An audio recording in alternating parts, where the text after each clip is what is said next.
कुरुक्षेत्र रे युद्ध चली समय कर्ण श्रीकृष्ण को कहले हे कृष्ण मु आज आपन को पूर्ण मात्रा जानीगली आपन को आज पूर्ण मात्रा जानिबा परे मोर मृत्यु को स्वीकार करछि किंतु मृत्यु पूर्व मु आपन को गोटे प्रश्न पचारुछि। श्रीकृष्ण कहले पचर। कर्ण कहले हे कृष्ण जेतेबेले गुरु द्रोणाचार्य अर्जुन को विश्वर सर्वश्रेष्ठ धनुर्धारी बोली आख्या देले सेठी मु भी थिली मते सेठु बाहर कर दिया गला काहेकि ना मु क्षत्रिय नथिली। द्रौपदी को स्वयंवर रे से माछर आखि को लक्ष्य भेद मु भी करथिली सेठी मते भाग नेबाकू दिया गलानी काहेकि ना मु सूर्यपुत्र थिली।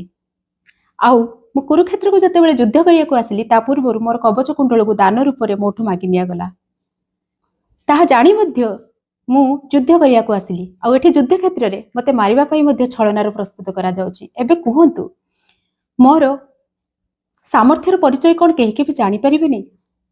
श्रीकृष्ण कहले हे कर्ण तुमर कवच कुंडल को तुमठु दान रूप रे मागी निया गला जानी मध्य तुमे ए कुरुक्षेत्र को आसिक युद्ध कल याठु बड़ सामर्थ्यर परिचय कौन।